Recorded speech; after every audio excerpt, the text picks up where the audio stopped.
Faidatun tahrumul qira'atu biqasdi sujudi faqat fi salatin aw waqtin makruh. Jadi baca Quran tujuannya mau sujud tilawah ba'da salat asar, waktu haram gitu. Niatnya mau sujud tilawah haram, nggak boleh, nggak boleh begitu, nggak boleh begitu. Kalau dalam sholat kecuali subuh Jumat. Kalau subuh Jumat sunat kita baca alif lam mim sajadah rakaat 1 dan al-insan ad-dahr rakaat 2 subuh Jumat. Itu mah biar kita tujuan sujud enggak apa-apa, enggak haram. Kalau subuh Jumat begitu, subuh Jumat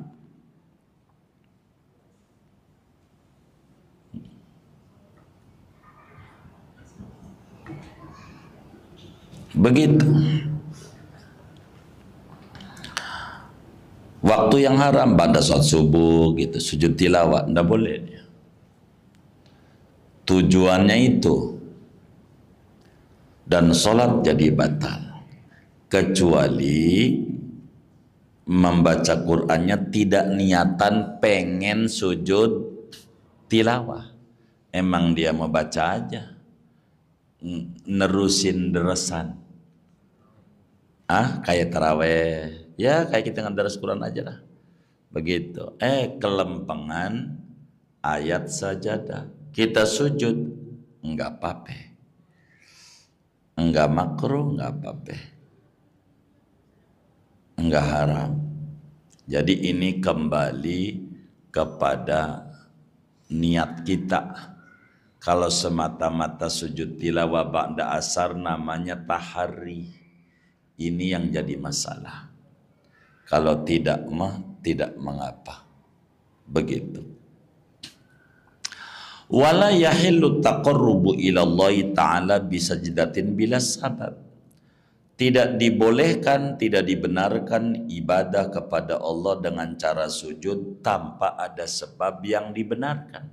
Tapi kalau sujud syukur namanya sebab yang dibenarkan. Itu mah diajarin. Sujud syukur tadi udah kita singgung. Nggak boleh kita main sujud aja. Enggak boleh begitu, enggak boleh gitu tanpa ada sebab. Dulu Sayyidina Mu'ad bin Jabal melihat orang-orang Nasrani, orang Yahudi pada sujud sama pendeta. Dia punya logikanya jalan lah, pendeta begitu. Nabi kita manusia paling mulia sama pendeta aja sujud, maka kalau saya pulang ke Madinah saya bakal sujud. Maka datang ke Nabi sujud, ditegur sama Nabi, nggak boleh. Kalau boleh bakal saya suruh seorang perempuan sujud sama lakinya. Kalau boleh, karena nggak boleh manusia sujud sama manusia, nggak boleh. Haram begitu. Sujud sama Allah aja begitu tanpa sebab yang dibenarkan enggak boleh begitu, enggak boleh.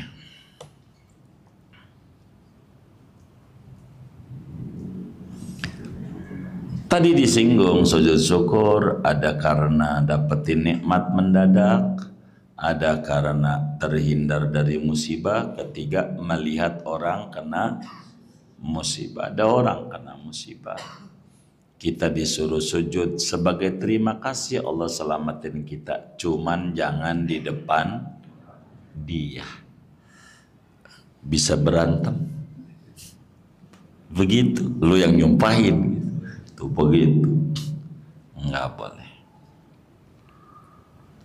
Enggak boleh.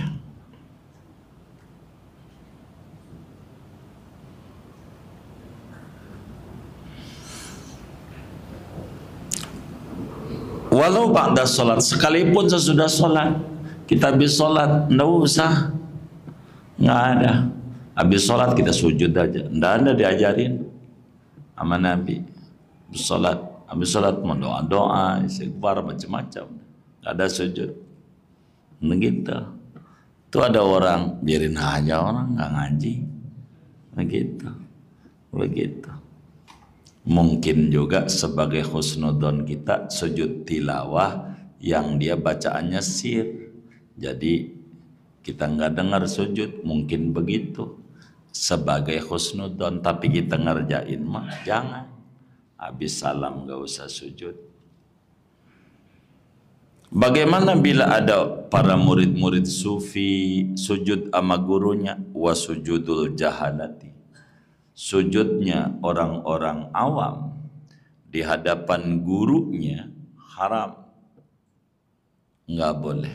Ittifaqan, sepakat semua ulama. Walaupun ngadap kiblat nggak boleh juga sujud sama guru. Begitu. Tuh sama orang tua tuh adat sungkem. Begitu. Bukan sujud. Kalau sujud mau kagak boleh, haram, dilarang. Manusia enggak boleh sujud sama manusia. Manusia suruh sujudnya kepada Allah, dan itu ada tuntunan dan aturannya. Secara singkat, sujud ada 4 macam. Sujud solat, sujud sahwi adanya di solat, sujud tilawah adanya di solat dan di luar solat, dan sujud syukur adanya di luar solat. Di luar ini kagak ada sujud-sujud, nggak ada. Namun saudara, kalau ngomongin sujud syukur, sebelum sujud syukur tuh sunat. Kalau kita dapat nikmat sedekah, kalau dapat nikmat sholat dulu, sholat syukur silakan. Begitu. Atau langsung sujud syukur juga silakan dengan aturan yang tadi. Faslun fi mubtilatis sholat. Dengan ini selesai kita membahas sujud tilawah, sujud sahwi, sujud syukur, dan kita akan membahas pertemuan mendatang batal sholat. Dan ini paling penting, sebab jangan-jangan sholat kita batal mulu tanpa kita sadari. Ini yang harus kita benar-benar pelajari. Kurang lebih demikian ngaji kita. Wallahu a'lam bishawab. Ada yang ditanya mungkin dari materi ini atau di luarnya? Sebelum doa dipersilakan. Wallahu a'lam. Baik. Terima kasih. Langsung aja Tuan Guru. Andaikan saya jadi makmum, nah kebetulan si imamnya itu meyakini bahwa kiblatnya kurang miring ke kanan. Nah akhirnya si imam itu miring ke kanan. Nah itu bagaimana dengan si makmum? Terima kasih. Iya, ini namanya syarat sah sholat. Di antara syarat sah sholat itu adalah kudu menghadap kiblat. Menghadap kiblat itu di dalam madhab Syafi'i menghadap Ainul Ka'bah. Kudu benar-benar ngadep Ka'bah. Maka bila mana di kita punya negeri itu arah kiblatnya barat. Barat apa ya? Ke kanan tuh barat daya, barat laut. Kanan.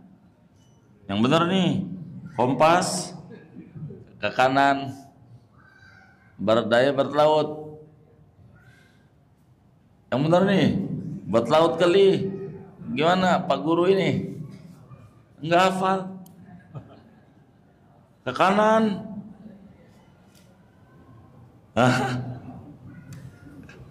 Jangan lebih salah saya. Itu dari arah barat ke kanan di titik 22,5 derajat. Satu lingkaran 360 derajat. Itu ngadep Hajar Aswad untuk Jakarta. Itu begitu. Untuk Cilegon 24 derajat, 19 dakikah. Itu begitu arah kiblat. Maka kalau kita di masjid, umumnya ada kiainya bangun masjid. Kalaulah masjid itu keliru, jadi miring ke kanan tuh masjid itu dengan sendirinya udah dimiringin itu. Andai kemudian di rumah yang jadi masalah, andai ternyata itu kurang miring kata imam, tidak ngadep kiblat, ya maka bukan imam doang, makmumnya juga kudu dibenerin tuh sama si imam. Begitu kalau memang kurang miring, begitu kalau dikata begitu. Tapi jangan sampai masjidnya miring, kitanya miring, lewat lagi. Begitu orang udah dimiringin biasanya. Itu seperti demikian. Tapi kalau nyata imamnya arah kiblatnya lain, kitanya makmumnya lain, nggak boleh kita bermakmum, karena kita meyakini imam itu nggak sah sholatnya karena keluar daripada arah kiblat. Tapi kalau kita itu yang benar imam, maka makmum kudu ngikut miringnya imam, sehingga jangan masjidnya dirobohin, sajadahnya aja diputar dikit. Itu aturannya kayak begitu. Wallah alam.